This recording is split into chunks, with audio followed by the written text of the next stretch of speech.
What's up guys, and welcome back to another episode of the Realistic Summer Career Mode. This is episode number 72, and we're starting today's episode off on the back of our win over Monza. Obviously thoroughly expected to win that game, which we did, and heading into the first game of this episode, well, they're still undefeated in the Serie A right now. 16 wins in 21 and 5 draws as well, but 2 draws in 3 for Juve. Little bit of an inconsistent patch of form for the old lady, being top of the Serie A since match day 3, I believe.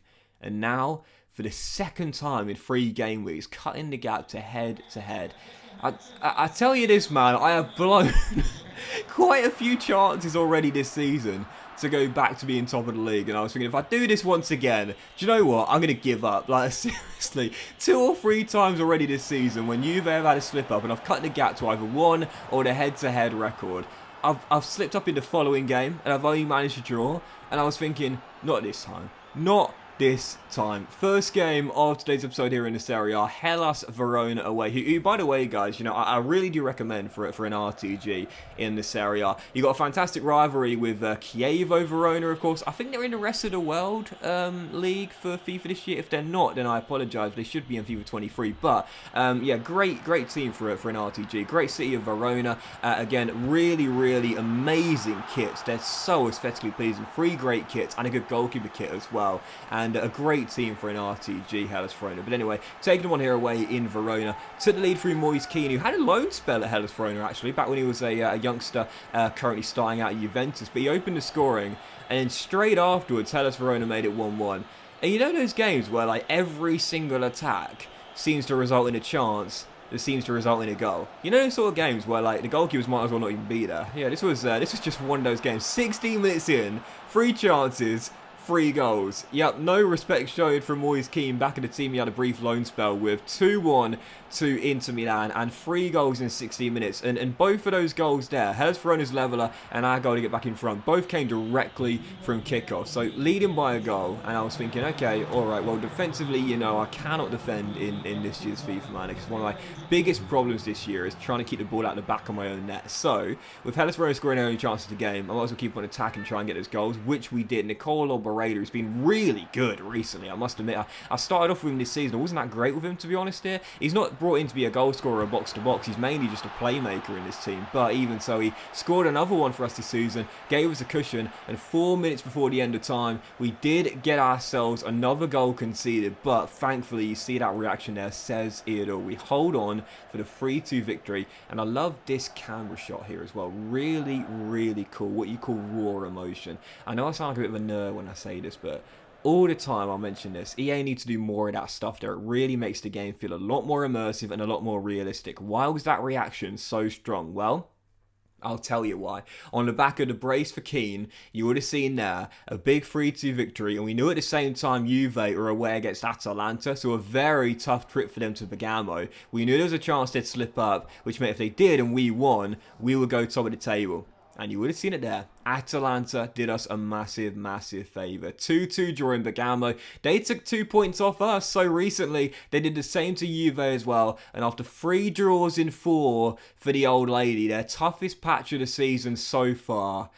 Well, I don't show you the league table until the end of today's episode, but you'll see, you would know right now if your maths is anything better than mine. Inter Milan are top of the table for the first time since, I believe, match week 3. Get the F in. Do you know how difficult this season has been for me, man? Like, seriously. But it's great though, you know. I said, well, this is what FIFA is turned into now, and it's one of the reasons why it's become such a more enjoyable game for me, because the challenges is so much greater than before, especially when you're taking on a team in a league who are just in unbelievable form. Juve is still undefeated. I mean, yes, they've had 3 draws in 4, but they're still undefeated right now. You know, it's been an amazing campaign from the old lady, but after the big win there away in Verona, finally we've gone top, and Juve on deadline day, well, unlike us, decided to spend big. Get £130 million spent, including on Fabian coming in to try and bolster their midfield and possibly get them back to top of the table as well. I skipped through deadline day really quickly. No plans to do anything whatsoever, because why would I? Finally, we've gone back to the top of the table after the start we had to this season. Once we lost top spot, we never got it back until right now. Get the F in. I'm absolutely buzzing. It's taken me so long to do it, but finally we're back in pole position. So look at our fixtures for February, and oh my god, they're big ones. Lazio, Juve away in Turin, Fiorentina at home, Sassuolo away, massive games of the Serie A, and oh yeah, the small matter of the Coppa Italia semi-final first leg against AC Milan in the Derby della Madonnina, and also Champions League last 16. It's been drawn. You never get to see the draw in the news section of the game. You never see the draw for the last 16. I don't know why, but yeah, we got Spurs. Antonio Conte Spurs, you finished runners up in their group in the last 16. I'd say we're favourites, but not by much. That'll be a tough tie there, with the first leg coming, I believe, away in North London.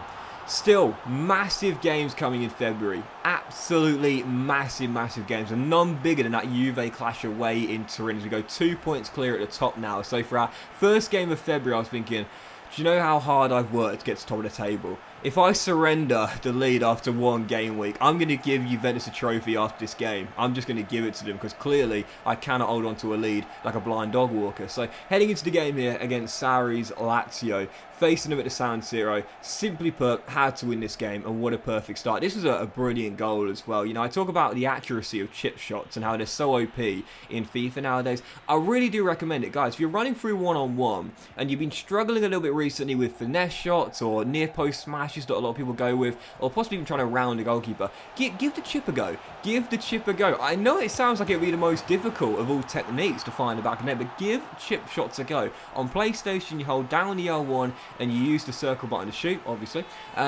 Give it a go. Give it a go, especially if the goalkeeper's slightly off his line. For that moment there, great save on Moyes Keane, but way off his line. That saw space open up behind him.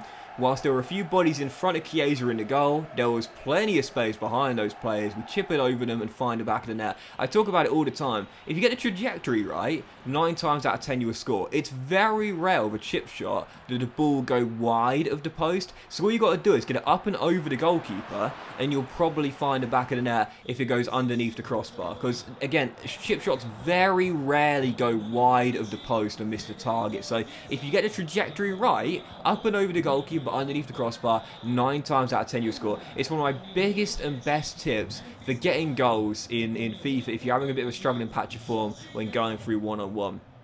I mean, we all have it. Like, we'll all have times where we're going through one-on-one and we miss like 3 in a row. We're like, what on earth is going on? You know, maybe a goalkeeper's in fine form, or, you know, our shot actually just isn't the highest.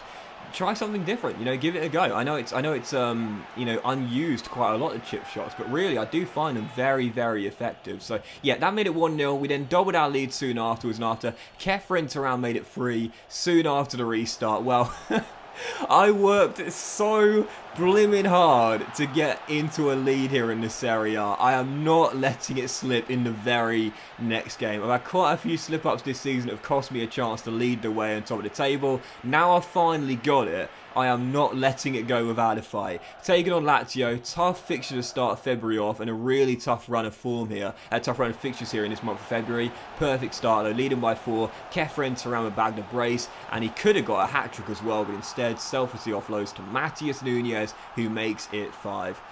Yep, 5-0 win over Lazio, and I say to the old lady, you had this lead for such a long time, I'm not letting you get it back without a fight, absolutely not. It's been such a difficult season for me, but a 5-0 win over Lazio there. 1 for Chiesa, 1 for the skipper Dumfries, a brace for Kefren, and 1 for Matheus Nunes as well. Yeah, big victory there against Lazio.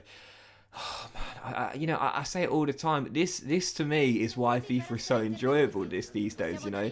It's so difficult, it's so hard, it's so much harder nowadays, but it's great, man. It really is. And again, I say it all the time, play FIFA however you want, man. Like, if you don't want like an amazingly tough challenge, then you don't have to have one. It's your game. You play it however you want. But to me, I kind of got a little bit bored, you know, around FIFA 18, FIFA 19, when I was, you know, winning Champions Leagues or winning league titles in 1 or 2 years with a newly promoted side. It's a lot more difficult nowadays. I've got an incredible 5-star Inter Milan team, one of the best in the world, and yet I've only just gone back to top of the table after being outside of it for about 20 match weeks. It's been brilliant. To me, it's been so fun this season, despite how challenging it's been. So, big win against Lazio there. We stay top. And for the following game here, massive one. Midweek clash. Staying at the San Siro, but we're technically the away team for this. AC Milan, Derby della Madonnina here. Milan derby in the first leg of the semi-final of the Cup. Won it last year, my only trophy. I would say if I didn't win it, I would have been sacked. Heading into this game, well, had a really tough first half. And after Milinkovic-Savic, who just moved on from our former team Crystal Palace, made it 1-0. We were down at the break and I hadn't really created any chances in the first half. So in the second, we were trailing by 1. Haven't lost a game in the calendar year yet. Our last loss came against Empoli. I needed to respond and get myself back on level terms. I had some chances. There was a mini spell of pressure in the second half around the hour mark. So we were still down by a goal. A couple of great saves by Mike. Kept it at 1-0 and then 64 minutes in. Oh, was this a penalty? Scamacca taken down. You might have seen the reaction. He was fuming. I've got to say, I raised my hand. I took my right hand off my controller that moment there and thought, how is that not a penalty? Not given. We got a very lucky penalty given to us though against Valencia in the Champions League group stage. So I guess you could say luck balanced itself out. I thought that Scamacca got clean taken out from behind there. It should have been a spot kick. Not given. Debatable, but Milan held on. 1-0 the final score and our first loss this season of the calendar year since the defeat to Empoli. 1-0 loss. We got a second leg to come, so I'm not too worried about it. I still think we can turn the game on its head. I still think we can win, but AC Milan have already beaten us 2 times since we've taken over here with Inter Milan. That's going to be a tough second leg with fixture congestion coming. And of course, on the back of that loss there, our first one since Empoli, with our following game, worst possible time to face on the back of a loss. Juve away in Turin for one of the biggest games of the series so far. Lose it and I'll guarantee come the end of the season they'll have a better head-to-head record than us and they'll go top by a point once again. Win it and we could go 5 points clear. Biggest game since we joined Inter Milan and one of the biggest games of the series. Do not miss it. I'm very nervous to play it, but I cannot wait. But that was this episode of the Realistic Summer Career, guys. Big thank you for watching. Really hope you have enjoyed it. If you like, much love to you all. Have a fantastic day, and I'll see you for next episode of the Realistic Summer Career. Do not miss it. Juve, biggest game since we joined Inter, and in the first leg of our Champions League last 16 against Spurs as well. And I'll see you for very soon.